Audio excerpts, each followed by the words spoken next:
नमस्कार दोस्तों, कैसे हैं आप सभी। आशा करता हूँ अच्छे होंगे, स्वस्थ होंगे, मस्त होंगे और अपने पढ़ाई में व्यस्त होंगे। तो चलिए स्वागत करता हूँ आपका अपना यूट्यूब चैनल मैथ अड्डा सारण में। फिर मैं हाजिर हो गया एक नया सेशन लेके दी प्लेटफॉर्म का, जो प्लेटफॉर्म का ग्रुप डी का प्रैक्टिस सेट वॉल्यूम 4 जो आया है, इसका मैथ का सेट नंबर 4 करने वाले हैं। तो चलिए, अगर आप हमारे चैनल पर नए हैं तो चैनल को सब्सक्राइब कर लीजिए, साथ ही साथ बेल आइकन को दबा लीजिए ताकि हम कोई भी वीडियो अपलोड करें उसका नोटिफिकेशन आप सभी को मिलता है।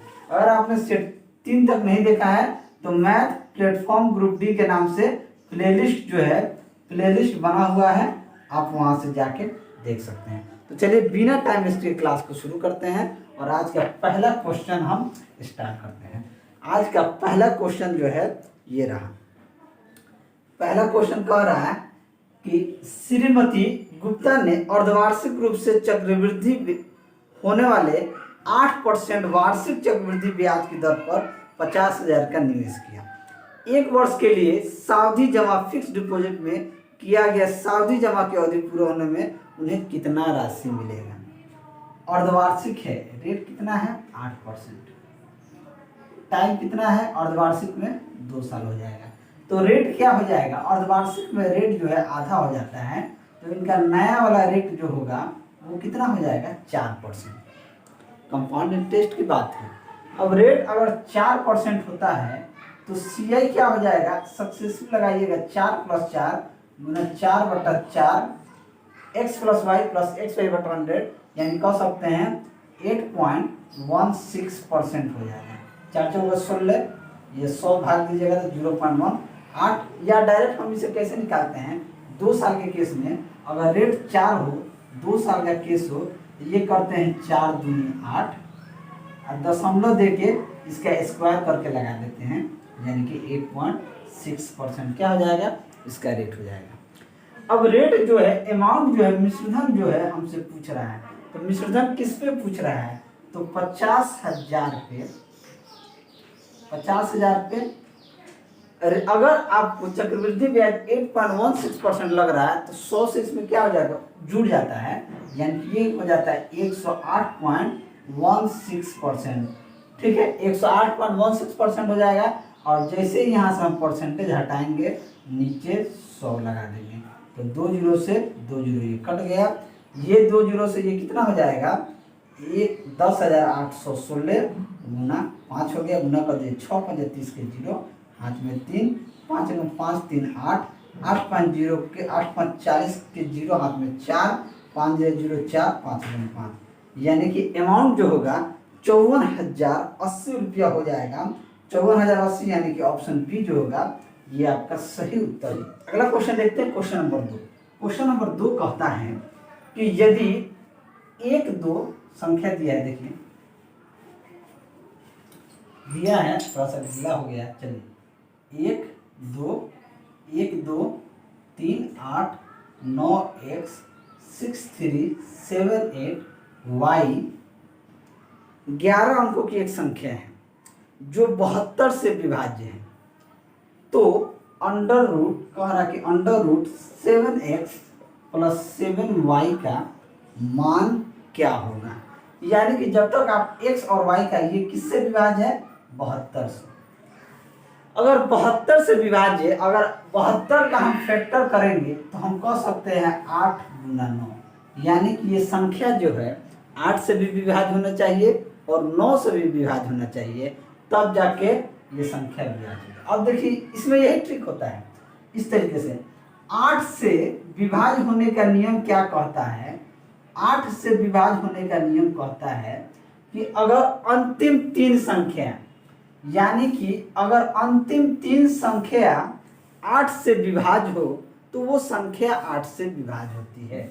अब देखिए 7 8, यहाँ क्या रखें कि ये संख्या 8 से विभाज्य हो जाए, तो अगर आप 78 को 8 से भाग देते हैं तो जाएगा 8 × 9 = 72, 8 में से 2 जाएगा 6, यानी कि अगर यहाँ पे हम 4 रख दें तो 4 उतरेगा, 8 × 8 = 64, यानी कि वो संख्या क्या हो जाएगा, 8 से विभाज्य हो जाएगा। बात समझिएगा, यानी कि y की जगह पे हमें क्या रखना होगा, तो 4 रखना होगा। y की जगह पे अगर हम 4 रख दें तो वो संख्या किससे विभाज्य हो जाएगी? 8 से विभाज्य हो जाएगी। अब ये संख्या क्या बन के उतरेगा? 1 2 8 9 x 6 3 7 8 4 हो गया। बात समझिएगा। 9 से विभाज्य का नियम क्या कहता है? 9 का से जो विभाज्य का नियम कहता है यानी कि 3 गुना 3। 3 और 9 से विभाज्य का नियम एक ही होता है कि दी गई संख्या के अंकों का योग अगर 3 या 9 से विभाज्य हो तो वो संख्या क्या होता है? 9 से विभाज्य हो जाता है। बात को समझिएगा। यानी कि 9 से विभाज्य का संख्या यानी कि ये संख्या जो है 9 से कब विभाज्य होगा? अगर इन सभी संख्याओं का योग 9 से विभाज्य है तो वो संख्या 9 से विभाज्य है।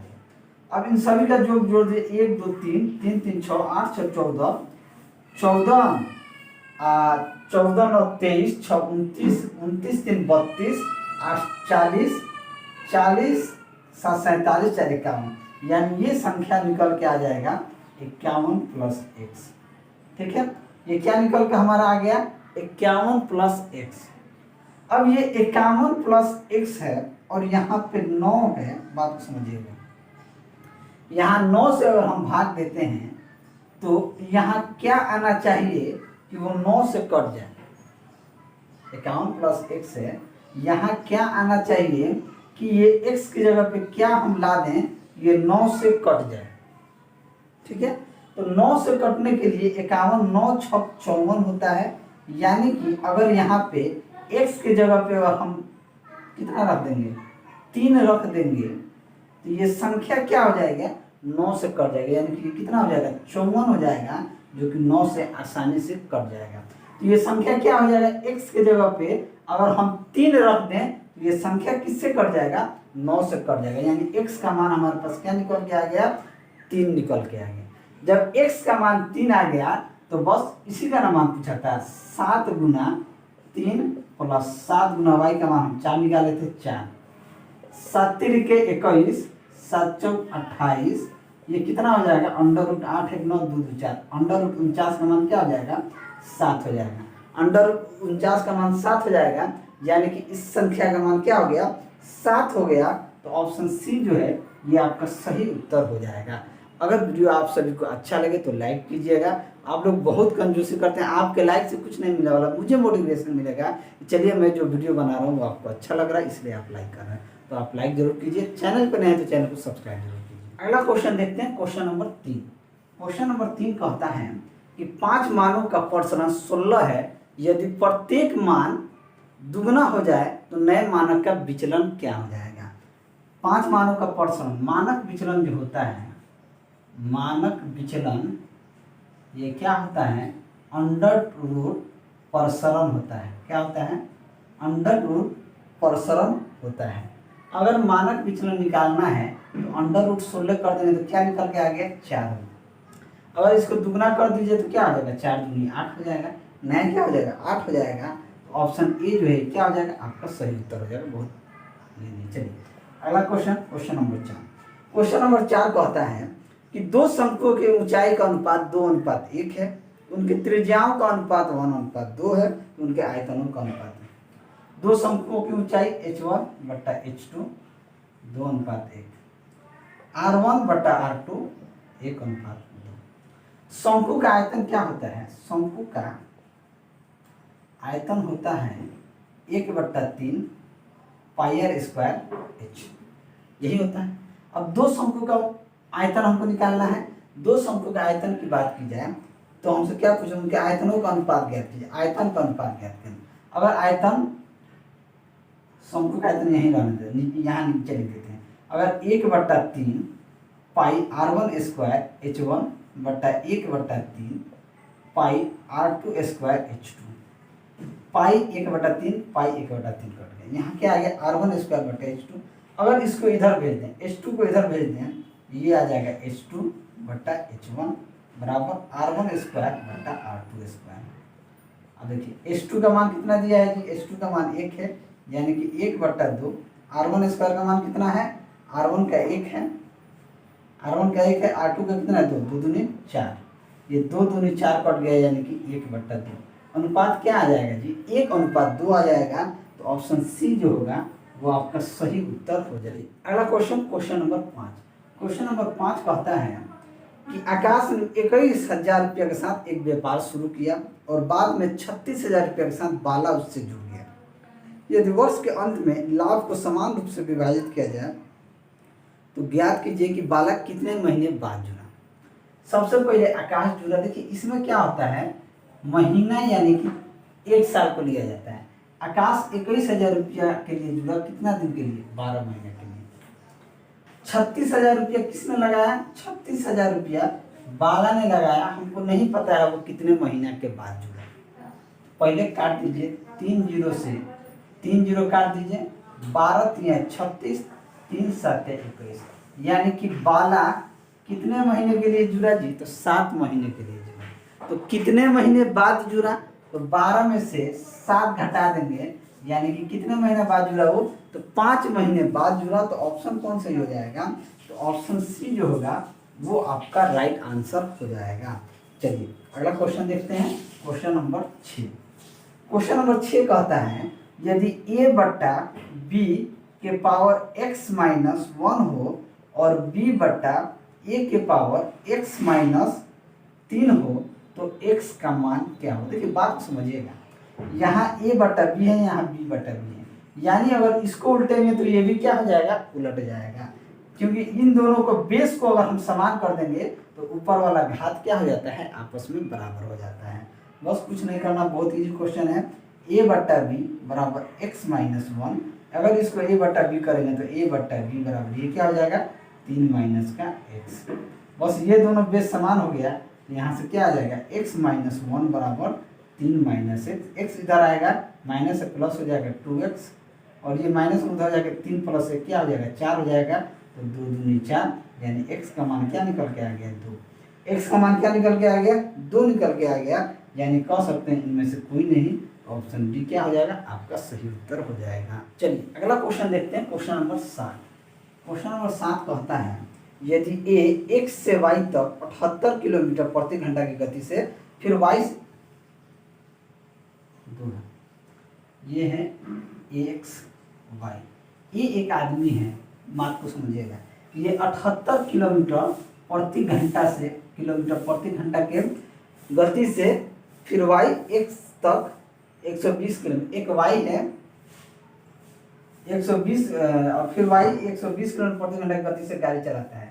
तो पूरी यात्रा का औसत गति क्या आ जाएगा, औसत गति क्या होती है जी, औसत गति होता है 2xy अपॉन में x प्लस वाई, जो x किस स्पीड से जा रहा है, 78 किलोमीटर प्रति घंटा से, y आ रहा है 120 के, बस 78 प्लस 120 जोड़ दीजिए, 2 गुना 78 गुना 120, ये कितना हो जाएगा, 8 7 दूनो 198, 2 से काट दीजिए, दूना 18, दूना 18 दूना 18 99, 78 गुना 120 बटा 99, 3 से कट जाएगा, 8 7 15, 3 से काट दीजिए 33 बार में, 3 से कट जाएगा 3 दूनी 6, 36 18 26 बार में।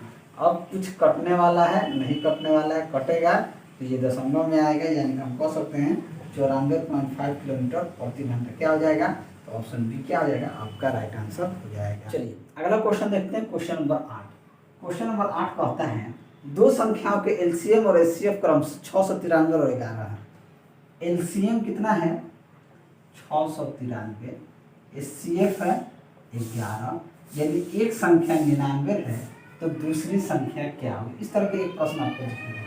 ये क्या होता है, एलसीएम गुना एचसीएफ बराबर पहली संख्या गुना दूसरी संख्या। एलसीएफ कितना है, 693, एचसीएफ 11, पहली संख्या 99, दूसरी संख्या निकाल लीजिए, 11 9 99, 9 6 15 3 18, 9 से कट जाएगा, 9 7 63, 9 7 63, 9 7 63, यानी कि दूसरी संख्या निकल के क्या आ गया, 77 आ गया। तो दूसरी संख्या 77 होगी, तो ऑप्शन सी आपका सही उत्तर हो जाएगा। चलिए क्वेश्चन नंबर 9 नहीं देख लेंगे। क्वेश्चन नंबर 9 कह रहा है कि एक रेलगाड़ी हांसी से हिसार तक 88 किलोमीटर प्रति घंटे की चाल से चलती है और 90 किलोमीटर प्रति घंटा की चाल से वापस आती है। यदि कुल यात्रा के लिए उसे 178 घंटे का समय लगता है तो हाँसी और इशार के बीच की दूरी ज्ञात करना है। दूरी ज्ञात करना है। दूरी क्या हो जाएगा जी, चालों का गुणनफल बट्टा चालों का योग गुना समय। चालों का गुणनफल कितना हो जाएगा, 88 और 90 के चाल से जा रहा है, चालों का योग कर दीजिए 88 + 90, समय कितना लग रहा है 178 घंटे। काम खत्म। जोड़ दीजिए, जोड़ देना है 88 गुना 90 बट्टा 8, 9 8 178 गुना 178 खत्म, 0 8 9 72 के 2, 8 9 72 के 2 हाथ में 7, 8 9 72 और 7 72 और 7 कितना हो जाएगा 79, यानी 7920 किलोमीटर हो जाएगा। तो ऑप्शन सी जो होगा आपका राइट आंसर हो जाएगा। अगला क्वेश्चन देखते हैं, क्वेश्चन नंबर 10। क्वेश्चन नंबर 10 कहता है कि पी अकेला एक कार्य को 18 दिन में पूरा कर सकता है। पी जो है अकेला एक कार्य को 18 दिन में पूरा कर सकता है। पी और क्यू एक साथ कार्य करते हैं तो इसे 15 दिन में पूरा कर सकता है। बहुत मच्छर काट रहा है। 15 दिन में पूरा कर सकता है। उन्होंने एक साथ कार्य करना शुरू किया, 10 दिन बाद क्यू ने कार्य छोड़ दिया। क्यू जो है 10 दिन बाद कार्य छोड़ दिया, तो पी को अकेले उस कार्य को पूरा करना है, तो पी को शेष कार्य को पूरा करने में कितना दिन का समय लगेगा। सबसे पहले 18 15 का एलसीएम कितना हो जाएगा जी 90। अगर पी की हम क्षमता देखें तो कितना आ जाएगा 18 5 90 5, और पी प्लस क्यू की क्षमता हो जाएगा 15 6 90 यानी कि 6। अब देखिए पी का क्षमता पी है 5 है और क्यू का क्षमता 1 है। बात को समझिएगा। अगर के एक के इफिशियंसी से ये अगर 10 दिन पहले काम छोड़ दिया, क्या करा 10 दिनों के बाद काम छोड़ दिया, 10 दिन काम किया, ये काम क्यू ने कार्य छोड़कर चला गया। अब देखिए पी और क्यू जो है 10 दिन तक अगर साथ में काम करेगा, पी प्लस क्यू 10 दिन काम करेगा 6 के इफिशियंसी से, तो कितना काम ये दोनों कर देगा जी 10 6 60। टोटल काम कितना करना 90 60 कर देगा, तो बचेगा कितना 30 काम शेष बचेगा। तो 30 काम कौन करेगा, तो पी करेगा। किस इफिशियंसी से 30 काम पी के 5 के इफिशियंसी करेगा, तो 6 दिन में क्या कर देगा पी इस काम को करके समाप्त कर देगा। तो 6 दिन यानी कि ऑप्शन ए जो है आपका राइट आंसर हो जाएगा। चलिए क्वेश्चन नंबर 11। क्वेश्चन नंबर 11 देखते हैं। कह रहा है कि हल कीजिए 91 - 53 - 27 भागा में 3 - 32 - 81 भागा 9 9 भागा 23 मिडिल ब्रैकेट कैपिटल ब्रैकेट। अब हम क्या देखते हैं, यहाँ पे बोडमास के नियम पे काम होगा। 99 81, 32 में से 9 जाएगा कितना हो जाएगा 23 भागा में 23 माइनस यहाँ पे काट दीजिए 3 27, यानी कि 9 23 कट गया 1 9 में से गया 8, यानी कि 53 माइनस का 8 माइनस 91। 13 में से 8 गया कितना 13 में से 8 गया 5, यानी कि 45 माइनस 91, ये कितना हो जाएगा 46। यानी इसका आंसर कितना हो जाएगा 46 इज द राइट आंसर। तो ऑप्शन कौन सही हो जाएगा, तो ऑप्शन ए जो है आपका सही उत्तर हो जाएगा। अगला क्वेश्चन देखते हैं, क्वेश्चन नंबर 12। क्वेश्चन नंबर 12 कहता है कि यदि पहला पद 27 और 7/2/3 है तो गुणोत्तर श्रेणी का चौथा पद क्या हो जाएगा। यहाँ पहला पद यानी कि ये कितना है 27 है, आर कितना दिया है 2/3 है। फॉर्मूला क्या होता है Tn बराबर AR⁻n-1। पहला पद कितना दिया है 27, 7 पद कितना दिया है 2/3, n-1 कितना दिया है, n कितना है 4 है, 4 - 3, यानी कि 27 गुना 2/3 के पावर 3। 2/3 के पावर 3 को हम लिख सकते हैं 27 गुना 4 गुना 8/3 का 9 3 27, 27 कट गया, तो मान कितना आ जाएगा 8 निकल के आ जाएगा। तो ऑप्शन ए जो होगा वो आपका सही उत्तर हो जाएगा। चलिए क्वेश्चन नंबर 13। क्वेश्चन नंबर 13 कहता है कि यदि x³ + 1/x³ का मान 18 हो तो x प्लस 1/x का मान क्या हो। देखिए या तो हम यहाँ से इधर आ सकते हैं, नहीं तो इधर से हमको इधर आना होगा। हम एक चीज जानते हैं, अगर x प्लस 1/x का मान अगर k रहता है तो x³ प्लस 1/x³ का मान होता है k का क्यूब माइनस 3k। अब देखिए k³ माइनस 3k, इसका मान कितना है 18 है। अगर इसके जगह पे हम 3 रखते हैं तो 3 का क्यूब माइनस 3 गुना 3, 3 का 9 3 27 में से 9 जाएगा 18, यानी k का मान क्या हो जाएगा 3 हो जाएगा। क्या हो जाएगा x प्लस 1/x का मान कितना हो जाएगा 3 हो जाएगा। तो ऑप्शन सी जो होगा ये आपका सही उत्तर हो जाएगा। अगला क्वेश्चन देखते हैं, क्वेश्चन नंबर 14। क्वेश्चन नंबर 14 कहता है कि एक पंसारी द्वारा क्रमशः 63 रुपया और 84 रुपये प्रति किलोग्राम के मूल्य वाली 2 दालों को किस अनुपात में मिलाया जाना चाहिए ताकि रुपया 72 रुपये 5 पैसा प्रति किलोग्राम मिश्रण में प्राप्त हो सके। एलिगेशन लगा दीजिए ना, आपको 72 रुपया 50 पैसा में बेचना है। एगो 63 रुपया में है, एगो 84 रुपया में है। 84 में से 72 पॉइंट बन जाएगा तो ये हो जाएगा 11.5। अब 72 में से इतना जाएगा तो ये आपका हो जाएगा 9.5, यानी कि काट दीजिए, इसे 115 कह दीजिए, इसे 95 कह दीजिए। 5 से काट दीजिए, 5 दूनी 10, 5 दूनी 10, 5 से 15 23, ये आपका 19, यानी कि 23:19 में मिला दीजिएगा तो आपका काम हो जाएगा। तो ऑप्शन डी जो होगा ये आपका राइट आंसर हो जाएगा। चलिए क्वेश्चन नंबर 15। क्वेश्चन नंबर 15 कहता है उपरोक्त वृत्त में जब ए का मान, एक वृत्त है इस तरीके से खींचा हुआ, देखिए ए बी सी डी। ए का मान कितना दिया है जी, ये यहाँ है। ए का मान 5 सेंटीमीटर, बी का मान 4 सेंटीमीटर, सी का मान 8 सेंटीमीटर। हमसे पूछ रहा है कि डी का मान क्या होगा। देखिए क्या होता है, ये एक थ्योरम होता है, ए गुना बी, इसे लिख दीजिए, इसको ऐसे गुना कीजिए, ए गुना बी, ए गुना बी जो है ये किसके बराबर होगा, डी गुना इसी के, किसके, डी गुना इसी कहिए या सी कहिए, कोई बात नहीं है। अब देखिए ए का मान कितना दिया है 5, बी का मान 4, डी का मान पूछ रहा है और सी का मान कितना दिया है 8। काट दीजिए ना, 4 दूनी 8, तो डी का मान क्या हो जाएगा 5/2, 5/2 यानी कि 2.5 सेंटीमीटर। कितना हो जाएगा 2.5 centimetre is the right answer. तो ऑप्शन डी आपका सही उत्तर हो जाएगा। अगला क्वेश्चन देखते हैं, क्वेश्चन नंबर 16। क्वेश्चन नंबर 16 कहता है कि 1 minus sine square theta into ten square theta plus 1 minus 1 का मान क्या हो जाएगा। 1 माइनस साइन स्क्वायर थीटा क्या होता है जी, 1 माइनस साइन स्क्वायर थीटा होता है cos square theta. Sec square theta बराबर क्या होता है 1 प्लस टेन स्क्वायर थीटा, तो ये हो जाएगा सेक स्क्वायर थीटा माइनस का 1। कॉस का उल्टा सेक होता है, तो हम कह सकते हैं कॉस स्क्वायर थीटा, इसको सेक में बदलेंगे तो ये क्या हो जाएगा कॉस स्क्वायर थीटा माइनस का 1। ये काट के क्या हो जाएगा 1 माइनस 1 यानी कि 0। इसका मान क्या हो जाएगा 0 हो जाएगा। तो ऑप्शन सी जो होगा ये आपका सही उत्तर हो जाएगा।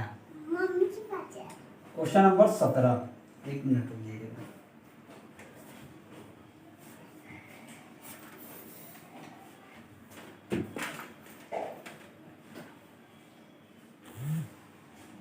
चलिए लाइट ऑफ हो गया था, कोई दिक्कत नहीं है, जला दिए।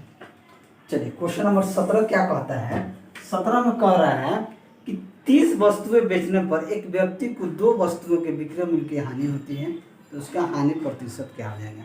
अगर मान लीजिए 1 रुपया में एक चीज़ बेचता है तो 30 वस्तु का जो विक्रय मूल्य होगा वो क्या हो जाएगा 30 रुपया होगा।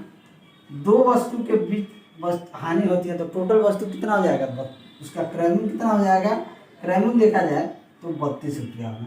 हानि क्या होता है 2 रुपये की हानि होती है किस पे 32 रुपया पे, तो 100% पे कितना हो जाएगा 2 से काट दीजिए 16, 16 4 से कट जाएगा 4 बार में, ये कट जाएगा 25 बार में, यानी कि 25/4, 4 6 24, 6.25% का क्या हो जाएगा लॉस हो जाएगा। तो ऑप्शन ए जो होगा वो आपका राइट आंसर हो जाएगा। अगला क्वेश्चन देखते हैं, क्वेश्चन नंबर 18। क्वेश्चन नंबर 18 कहता है कि 1610 में गुणनखंडों की संख्या क्या थी। जो गुणनखंड सबसे पहले इसका निकालेंगे, 2 8 16, 805, 5 है तो 5 से काटे पहले, 5 एकम 5, 5 एकम 5, 5 36, 5 एकम 5 21, 7 से काट दीजिए। ये आपका 7 से कितना बार में चला जाएगा, 7 दूनी 14, 7 त्रिक 21, अब नहीं जाएगा। इसका देखिए 2 की पावर 1, 5 की पावर 1, 7 की पावर 1, 23 की पावर 1, गुणनखंडों की संख्या निकालिए, इसमें 1 जोड़ दीजिए।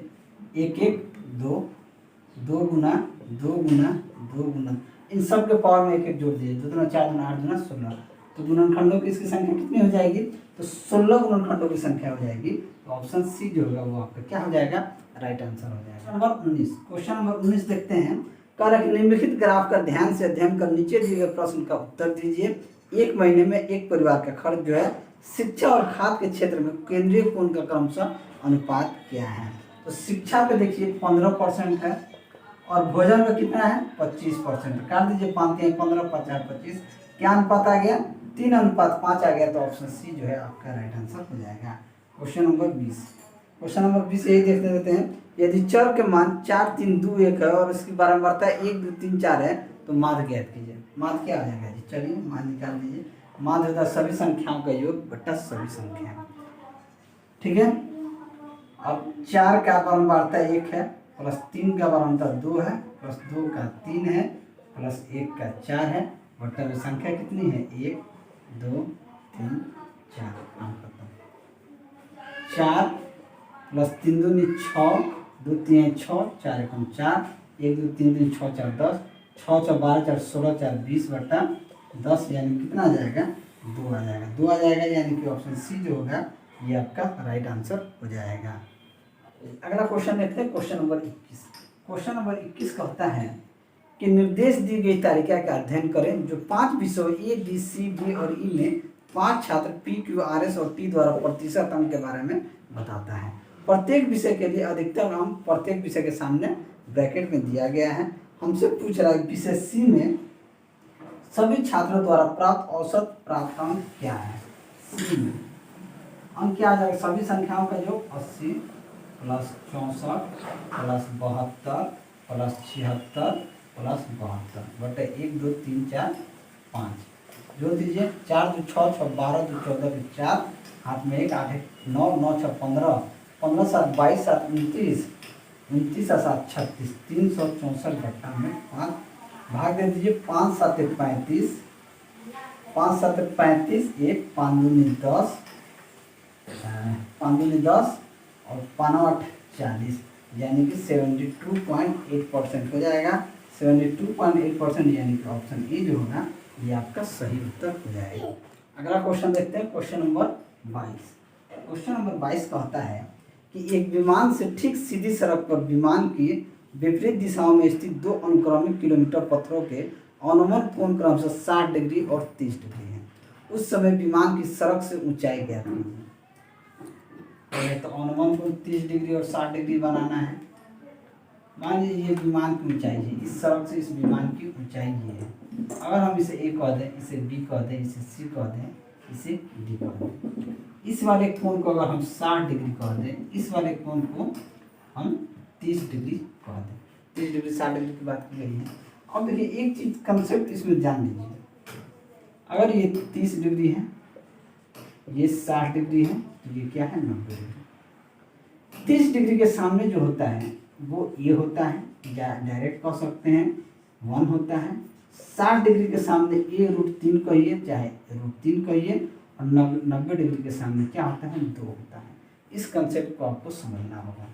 अगर ये 30 डिग्री है, ये 90 डिग्री है, तो देखा जाए तो ये कितना डिग्री होगा, ये 60 डिग्री होगा। आपको समझिएगा, अगर ये 60 है, ये 90 है, तो ये कितना होगा जी, तो ये 30 डिग्री होगा। क्या होगा 30 डिग्री होगा। एडी अगर उस विमान की इस फ्लोर से ऊंचाई देखा जाए तो ये 60 डिग्री के सामने क्या होगा √3 होगा, और 30 डिग्री के सामने क्या होगा 1 होगा। इसमें अब जब हम इसमें आते हैं 30 डिग्री के सामने क्या होता है ए होता है। अगर ये ए है तो 60 डिग्री के सामने √3 होगा, यानी कि √3 गुना 3 देखेंगे तो इसका मान क्या हो जाएगा 3 हो जाएगा। यानी बी से सी तक का मान कितना हो जाएगा, यहाँ से यहाँ तक का इकाई का मान कितना हो जाएगा 4 हो जाएगा। ये टोटल कितना यूनिट होगा 4 यूनिट होगा। अब देखिए BC का मान यहाँ पे हमारे पास कितना निकल के आ गया 4 यूनिट। हमको मान निकालना है कितना, इसका AD का, तो AD बराबर क्या हो जाएगा, √3 गुना इसका 1/4 यानी कि 1/4 यानी कि √3/4, यानी AD का जो लंबाई होगा वो √3/4 होगा। तो ऑप्शन ए क्या हो जाएगा, आपका सही उत्तर हो जाएगा। ये चीज़ इंपॉर्टेंट है, आपको समझना पड़ेगा। अगला क्वेश्चन देखते हैं, क्वेश्चन नंबर 23। क्वेश्चन नंबर 23 कहता है कि जब किसी धनात्मक संख्या में से 4 घटाया जाता है तो प्राप्त संख्या के व्युत्क्रम के 21 गुने के बराबर हो जाता है, तो संख्या क्या थी। मान लीजिए अगर वो संख्या x है, अगर इस x में से 4 घटाते हैं तो इसके व्युत्क्रम का कितना गुना हो जाता है, व्युत्क्रम के 21 गुने के बराबर हो जाता है, तो संख्या क्या थी 21 गुने, यानी कि यहाँ हम 21/x लिख दें, यानी 21 गुना 1/x, इसके उल्टा का 21 गुना यहाँ हम लिख सकते हैं। अब देखिए ये 21/x है, इसे हम 21/x अब लिख देते हैं, ठीक है। चलिए इसको मिटा देते हैं। अब क्रॉस मल्टीप्लाई करेंगे तो ये इधर आ जाएगा x² - 4x बराबर 21, इधर लेकर आएंगे तो x² - 4x - 21 बराबर में 0। अब देखिए इसका इस तरीके से फैक्टर कीजिए कि ये 21 हो जाए, तो कैसे होगा, 7 और 3 यानी कि x² -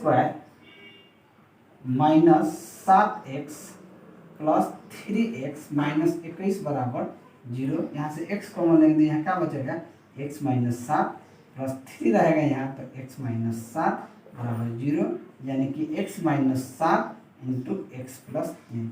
एक वैल्यू क्या निकल के आ जाएगा, x का मान 7 आएगा, एक माइनस का 3 आएगा, माइनस नहीं लेंगे, x का मान क्या लेंगे, प्लस में लेंगे, x का मान क्या हो जाएगा, 7 हो जाएगा। तो ऑप्शन बी आपका सही उत्तर हो जाएगा। अगला प्रश्न, क्वेश्चन नंबर 24। 24 कहता है कि 2x + 3y बट्टा 4x - 7y बराबर 3/5 है, तो x अनुपात y के मान क्रॉस मल्टीप्लाई कीजिए। 5 दूनी 10x + 5 × 15y बराबर 4 × 12x - 7 × 21y। 10x है, इसको उधर भेज दीजिए, 21 है उसको इधर लाइए, 10 उधर भेजेंगे तो 12x - 10x हो जाएगा, ये इधर आएगा तो 21y + 15y हो जाएगा, यानी कि 2x बराबर 21 15 कितना हो जाएगा जी, 36 हो जाएगा ना, 36y। तो x/y का मान क्या आ जाएगा, y को इधर ले लीजिए, 36/2 यानी कि 18/1। x का मान 1, y का मान 18/1, यानी कि ऑप्शन ए जो होगा वो क्या हो जाएगा, आपका सही उत्तर होगा। अगला क्वेश्चन देखते हैं, क्वेश्चन नंबर 25, और ये अंतिम क्वेश्चन है। क्वेश्चन नंबर 25 कहता है किसी पहिए को 44 किलोमीटर की दूरी तय करने में 1000 चक्कर लगाना पड़ता है, तो पहिए की त्रिज्या क्या है। मान लो सुनिए, पहिए क्या रहता है, गोल रहता है, वृत्त की परिधि क्या होती है, 2πr। अब ये पहिया की दूरी की बात की जाए, कितना चक्कर लगाएगा, 2πr। और बहुत ज़्यादा चक्कर लगाता है तो 1000 चक्कर, अगर n चक्कर लगाते हैं तो n होगा। दूरी हमको दिया है 44 किलोमीटर, 44 को मीटर में बदलेंगे तो 1000 से गुना कर देंगे, 2π का मान होता है 22/7। आर हमसे पूछ रहा है, आर निकालने के लिए पूछ रहा है त्रिज्या, और चक्कर कितना लगाता है, तो 1000 चक्कर लगाता है। हाई 1000 से 1000 को काट दिए, 22 दूना 44 काट दिए, तो आर का मान क्या आ जाएगा, 7 मीटर। आर का मान क्या निकल के आ गया, 7 मीटर। तो ऑप्शन डी जो होगा वो क्या हो जाएगा, आपका राइट आंसर हो जाएगा। ये RRB ग्रुप डी 2018 में पूछा गया प्रश्न है। तो चलिए, अगर आप सभी को मेरा वीडियो अच्छा लगा हो तो वीडियो को लाइक करें, दोस्तों में शेयर करें। अगर आप हमारे चैनल पर नए हैं तो चैनल को सब्सक्राइब करें। मैं ऐसे ही वीडियो लेके आपके सामने हाजिर होता रहूँगा। चलिए मिलते हैं अगले वीडियो में, तब